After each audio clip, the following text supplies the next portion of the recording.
Are you wondering what the best neighborhoods in Thousand Oaks are? Well, wonder no more. Right now, I'm going to talk about the top 10 most desirable neighborhoods in Thousand Oaks, so you can get an idea of which neighborhood you would like best. And stick around to the end because I'm going to give you a bonus. We're going to look at Thousand Oaks' most unique neighborhood that most people don't even know about. Hey there, it's Emily Bourdon here to give you all the info you need before you relocate to the Thousand Oaks area. If you haven't already, be sure to click the button below and subscribe so that you get notified right away whenever I publish a new video. All right, as I've mentioned in previous videos, the city of Thousand Oaks encompasses parts of Newbury Park and Westlake Village. So these 10 neighborhoods are spread out over the 3 towns. Side note, what was the side note? Oh, side note, there are so many great neighborhoods in Thousand Oaks. These 10 are just the ones that I find my clients are most drawn to. All right, here they are in no particular order. Number 1, Lang Ranch. Lang Ranch is situated in the more northern part of Thousand Oaks and covers a pretty big area. It features everything from smaller entry-level homes to gated sections with larger homes and lots. This neighborhood is a big draw for families who want a newer home with great curb appeal, excellent schools, and a strong sense of community. While the homes here are tract housing, the neighborhood is far from boring. There is a beautiful park, loads of hiking trails, the Chumash Indian Museum, and the Sapwi Bike Park, which is a rare and unique thing to find in a Conejo Valley neighborhood. And even though this neighborhood is pretty far north, it's easy to drop down into either Thousand Oaks or Westlake Village. All right, number 2, Lynn Ranch. Lynn Ranch. Another ranch? You doing 2 ranches in a row? Lang Ranch, Lynn Ranch? Why are you doing all the talking? Lang Ranch and then Lynn Ranch? 2 ranches? You wrote the script. Just get the ranches out of the way. Number 2, Lynn Ranch. Lynn Ranch is a charming neighborhood in Thousand Oaks that features larger lots with custom homes and beautiful views. A lot of these properties also have guest houses, and if you're looking for horse property, you're most likely gonna find it in Lynn Ranch. There are no tract homes here. There are also almost no sidewalks. So Lynn Ranch is broken into 8 sections, some with voluntary HOAs and some without. The HOAs here are pretty low and pretty lax in some ways. The money goes toward maintaining the equestrian trails and planning community events. As the name suggests, Lynn Ranch has a lot of ranch-style homes, and in this neighborhood, you will find beautiful hiking and equestrian trails that lead you all the way to Wildwood. Speaking of Wildwood, this is another highly desirable Thousand Oaks neighborhood. It gets its name from the Wildwood Regional Park that it borders, which features Paradise Falls, the most popular hiking trail in this area. Families love this neighborhood for the beautiful green belts, the highly rated Wildwood School, and the numerous hiking trails throughout the neighborhood. And when I say numerous, I mean numerous. This neighborhood probably has the most hiking trails of any of these Thousand Oaks neighborhoods. Oh, I said probably. This neighborhood has no HOA, which some like and some don't. Affordability is gonna be better here, but you're also gonna be more secluded from all the action. The homes in Wildwood were built in the 70s and 80s, and some of them are in need of a little remodeling, or a lot of remodeling. Just depends on how much you want your house remodeled. At least that'll make the blooper reel. All right, number 4, Conejo Oaks. Conejo Oaks is located on the east side of Thousand Oaks, and it has a similar look and feel to Lynn Ranch. Here you will find larger lots with custom homes and tall, beautiful matures. I'm talking too much. And the tall, mature trees that line the streets of Conejo Oaks really give it an upscale vibe. That was good. People like this neighborhood because it's very social. The Conejo Family Country Club is a popular spot for swimming, playing tennis, basketball, or just barbecuing and hanging out with your neighbors. This club is exclusive to residents of Conejo Oaks. Despite not having an HOA, Conejo Oaks has a really great curb appeal and a lot of pride of ownership. But you may run into the occasional property that...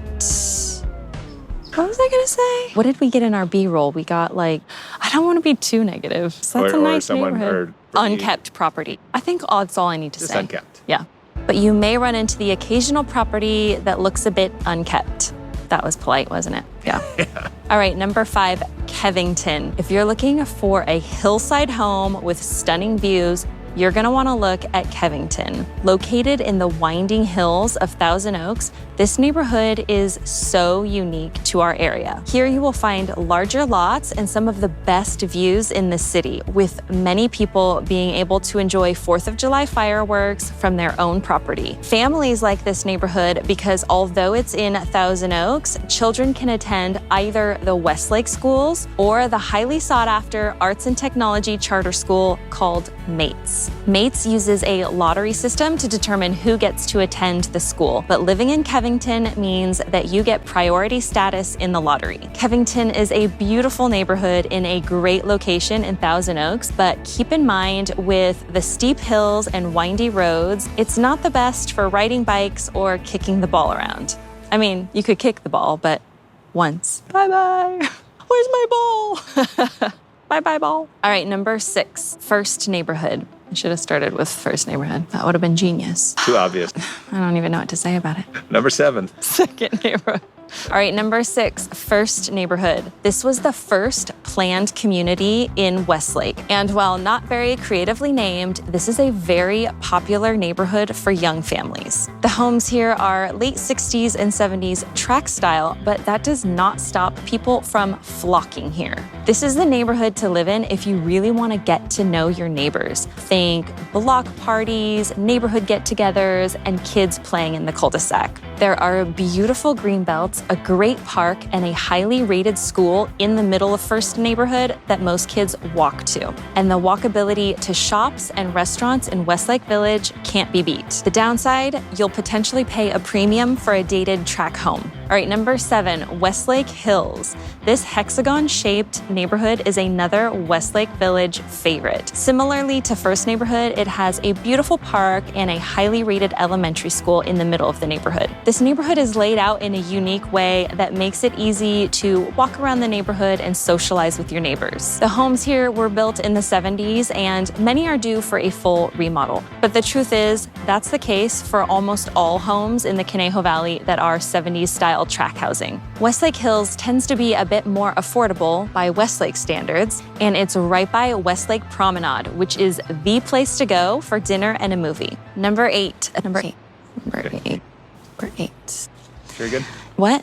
Number 8, Three Springs. Three Springs in Westlake is another tract home neighborhood. Here you will find larger homes on larger lots compared to the other Westlake neighborhoods that I've mentioned. There is a great park in this neighborhood and a great community vibe. Families make up the majority of homeowners in Three Springs, and it tends to be a bit more affluent than some of the other areas. And if you like doing it up, no. I'm not saying that. And if you are a big fan of Halloween, you're gonna wanna live in Three Springs. This place goes all out for that holiday. All right, number 9, moving over to Newbury Park, we have Deer Ridge. Nestled against the Santa Monica Mountains, this is probably the most picturesque neighborhood in Newbury Park. There is no HOA, but you'd never know it with how beautifully the homes are maintained. Some of the lots here are so big that they have sports courts and even guest houses. Should I say ADUs or guest houses? People have said to me, what's an ADU? Everyone knows guest house. And if you have dreams of becoming a winemaker, this could be the neighborhood for you, as several of the properties have their own small vineyards. Living in Deer Ridge, you'll be a bit secluded from all the action, but you back up to Potrero Road, which is a scenic, windy road that leads you in to Westlake Village. Number 10, probably the most desirable Newbury Park neighborhood is Dos Vientos. Dos Vientos is an upscale master-planned community built in the early 2000s that features about 2,300 homes in various tracts. The neighborhoods are surrounded by trails and open space. This area has loads of curb appeal, and the weather is mild because DV, as they call it, is closer to the ocean. Dos Vientos, much like some of the other neighborhoods I've mentioned, has a highly rated school right in the middle of the neighborhood. This school is unique because it goes from TK to 8th grade, and parents at this school often refer to it as a public school that feels like a private school. The downside, it's pretty secluded from all the action. Once you exit the freeway, you've still got about a 10-minute drive to get to Dos Vientos. All right, and now for the bonus. Thousand Oaks' most unique neighborhood, the Eichler homes. Most people don't know that Thousand Oaks has Eichler homes. These mid-century modern homes built between 1964 and 1967 by Joseph Eichler are unlike anything else you'll find in the Conejo Valley. There are about 100 of these homes in Thousand Oaks, and owning one of these homes means you get to own a piece of California's architectural history. It's rare that one of these homes comes on the market, and when they do, they get scooped up quickly, as these homes have become a bit of a collector's item for people who love this post-war design. The downside, these homes were meant to be inexpensive, modest homes at the time. They weren't built to last. So if you purchase one of these homes, make sure you set money aside for repairing and restoring. All right, that's it for my top 10, actually 11 neighborhoods in Thousand Oaks. Which one sounds like the neighborhood that you would want to live in? Comment below and let me know. And then be sure to watch my videos on the pros and cons of living in Thousand Oaks, Newbury Park, and Westlake Village, so you know what you're getting into before you move here. I've linked all those videos below. If you're considering making the move to Thousand Oaks, call or email me and let's figure out the neighborhood that would be best for you. My contact info is below. If I'm holding my phone, it's hard for me to use my hands, you know? Something like that. I can't remember how to start it. This is really hard. Every time you look at your phone, I'm going to splice in a ding of like a text message. No. That's... You like that? That was fine. Oh God, that was so dumb. That was dumb. Was that dumb? Hi. What was I gonna say? More affluent? Do I just say they're rich people? That's a bad 4-letter word. Okay.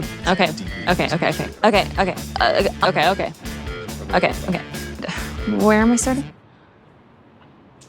Then some of the neighboring neighborhoods. The neighboring neighborhoods. You know, the ones with your neighbor's neighborhood? Not my neighborhood, but my neighbor's neighborhood. Neighbor's neighborhood. How am I wording that? Should I not say that then? We're not using that. That wasn't the take that we're using. I know, I was gonna take that out. No, Yeah, I shouldn't have said that. Can you hold my phone? Like that? You can't do too much. It's a long You sentence. wrote the sentence. You gotta tell me if my hair looks okay. Yeah, okay. Are you going? That's going in the bloopers. Huh? Okay. You wanna put bug spray on? What? Where was I? Nobody watches to the end anyways.